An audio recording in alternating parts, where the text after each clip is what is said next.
독일 정치판이 완전히 뒤집혔습니다. 좌파 성향의 집권 사회민주당이 3위로 추락한 반면 중도 보수 기독민주당과 기독사회당 연합이 제1당을 차지하는 괴력을 발휘했기 때문입니다.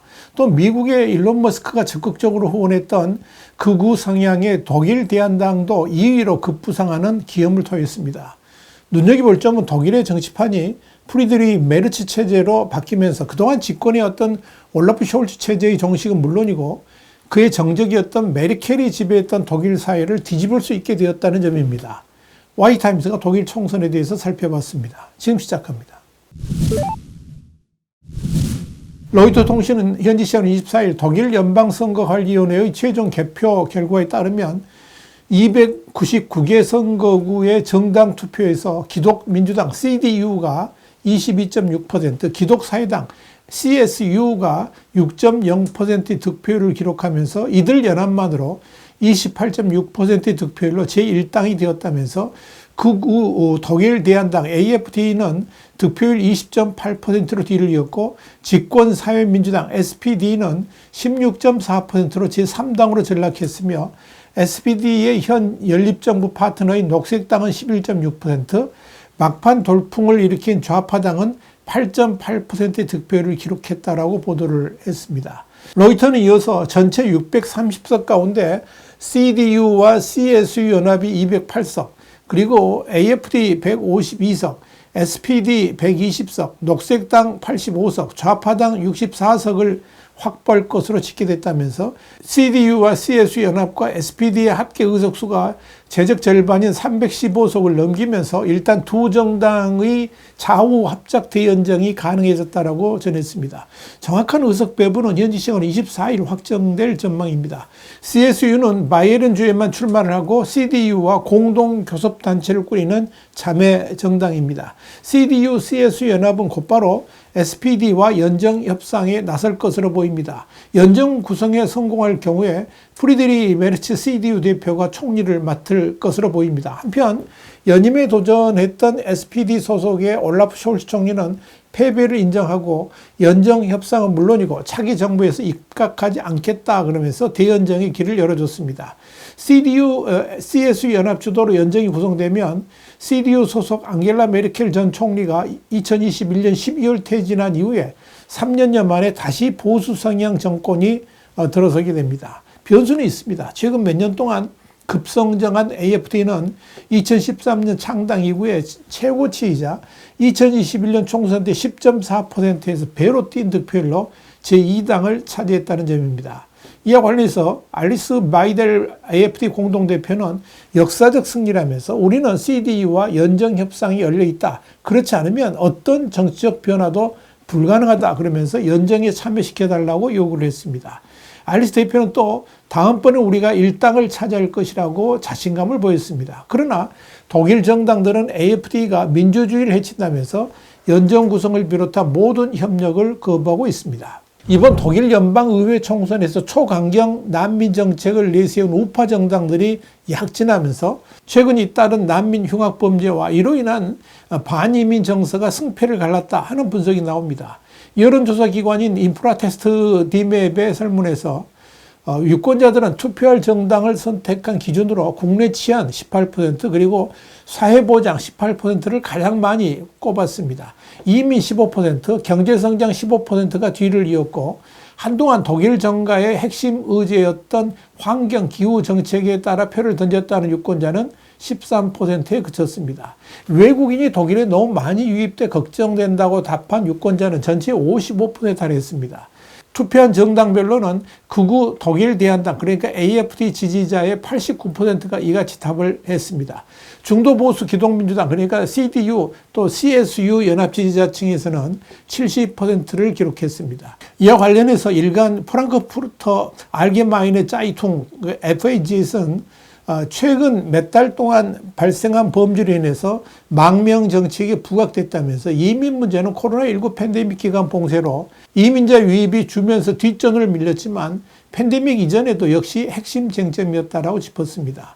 출구조사 결과 일당을 예약했던 CDU, CSU 연합은 국경을 완전히 폐쇄하고 이민자를 국경에서 바로 돌려보내겠다라고 공약을 내걸었습니다. 이는 이민자 제2주를 상징적 구호로 내걸고 제2당으로 올라선 극우 독일 대한당 AfD의 난민 정책과 큰 차이가 없습니다. 프리드리 메르츠 CDU 대표는 극우 정당과 협력하지 않는다는 정치권 금기를 깨고 지난달 AfD의 찬성표를 합쳐서 난민 정책 결의안을 통과시키는 등 강경책을 밀어붙였습니다. 극우 정당에 대한 방화벽을 깼다는 비판에도 불구하고 나는 왼쪽도 오른쪽도 보지 않는다. 이 문제에 있어서는 앞만 본다 하면서 앞으로도 AfD와 난민 정책이 협력할 가능성을 내비쳤습니다. 한편 도널드 트럼프 미국 대통령은 현지 시간 23일 독일 연방의회 총선에서 중도 보수가 승리하고 극우 정당이 약진할 것으로 예상된 것과 관련해서 자신의 소셜미디어에 올린 글에서 보수 정당이 매우 크고 기대를 모았던 선거에서 승리한 것처럼 보인다면서 독일과 미국의 굉장한 날이다 이렇게 말을 했습니다. 트럼프 대통령에 이어서 선거 결과에 대해 미국과 마찬가지로 독일 국민들은 수년간 지배해온 에너지와 이민 등에서 비상식적인 의지에 지쳤다면서 독일 보수정당의 향후 더 많은 승리를 거두길 바란다라고 밝혔습니다.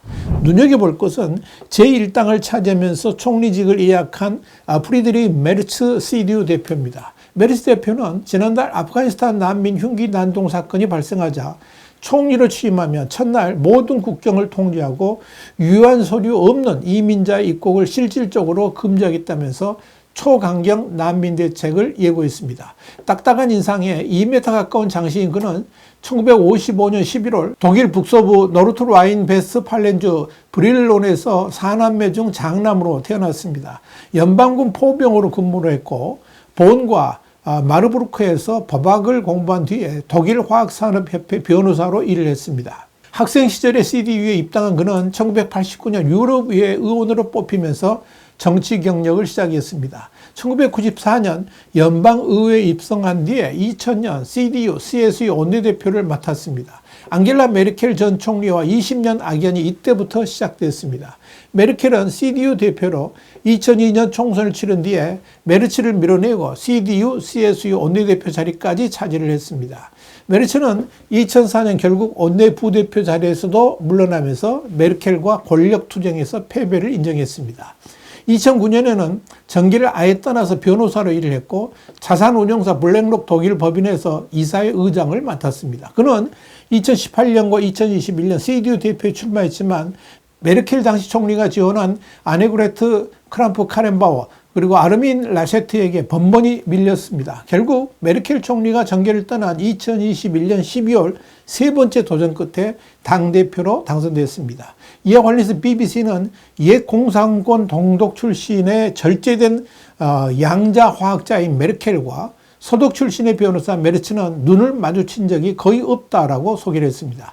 메르츠 대표는 CDU 내에서도 보수적인 인사로 분류됩니다. 이 때문에 SPD와 연정을 꾸리더라도 중도 실용주의 노선을 추구한 메르켈 총리와는 다르게 우파 정책을 더 강하게 밀어붙일 것이다. 이런 전망이 나옵니다. 메르츠 대표는 과거부터 복지 혜택을 축소하고 소득세, 법인세율을 낮춰야 한다고 주장해왔습니다. 2015년 메르켈 당시 총리가 도입한 포용적 난민 정책도 일관되게 비판했습니다. 그는 메르켈 정부가 결정해 신호등 연정 때 시행된 탈원전을 재검토하고 지난해 4월 합법화한 기호용 대마초도 다시 금지하겠다라고 공약했습니다. 또한 그는 독일이 안보 체계를 근본적으로 재편해서 수십 년간 이어져온 미국에 대한 의존을 종식해야 된다 그러면서 내게 가장 중요한 우선순위는 가능한 한 빨리 유럽을 강화해서 단계적으로 미국으로부터 진정한 독립을 달성하는 것이다. 이렇게 말했습니다. 독일 현지 언론들은 정통 보수를 자처하는 메르츠 대표가 중도 좌파인 사회민주당 그러니까 SPD 소속의 숄츠 총리와 비교할 때 도널드 트럼프 미국 대통령과 호흡이 잘 맞을 것이다. 이런 평가도 나옵니다. 뉴욕타임스는 23일 수년 전 앙겔라 메르켈과의 권력 다툼에서 밀려서 정부에서 물러났던 메르츠는 CDU 소속 전 총리 앙겔라 메르켈과는 여러 면에서 대조적이다. 이렇게 분석을 했습니다. 미국 정치 매체 폴리티코도 메르츠는 100번 이상 미국을 방문했고 로널드 레이건 전 대통령을 롤 모델 중 하나로 꼽는다면서 역사상 독일 정부 수반이 이렇게 미국에 호의적인 적이 없었다라고 짚었습니다. 메르츠는 정계 복귀 전 미독 친선 기구이자 로비 단체인 아틀란틱 브리케를 이끌면서 범대서양 무역 투자 동반자 협정 체결을 추진한 바 있습니다. 이 과정에서 미국 정치인 및 기업인들과도 두루 인맥을 구축했다, 이런 평가를 받습니다. 그만큼 미국과 손발이 잘 맞을 것이라는 의미입니다. 메르츠도 지난달 인터뷰에서 트럼프와 거래를 하겠다라고 언급했습니다. 이와 관련해서 그는 미국산 F-35 스텔스 전투기를 구입하고 방위비를 국내 총생산 GDP의 2% 이상으로 끌어올리겠다라고 밝혔습니다. 이는 트럼프 대통령이 그동안 나토 회원국의 방위비 목표를 GDP 대비 2%를 제시한 것을 의식하고 있다는 뜻으로 해석이 됩니다. 그러나 트럼프 2기 들어서서는 미국은 기준을 상향해서 GDP 대비 5% 이상을 요구하는 상황이라는 점을 감안할 때 메르츠는 사실상 트럼프와 협상을 통해 방위비 인상폭을 현실적인 수준에서 관리하겠다, 이런 의지를 담고 있다고 풀이할 수도 있을 것입니다. 다만 우크라이나 문제에 관해 러시아 편을 드는 이 트럼프의 이딴 발언이라든지 유럽이 극우 유권자와 그들의 정당을 소외시킨다고 비판하면서 JD 벤스 부통령이 독일 선거에 간섭한 것에 대해서는 강하게 반발했다는 점에서 미국과 때로는 대립도 불사할 수 있을 것으로 보입니다. 화이트하우스 국제정세 분석의 주북이었습니다. 감사합니다.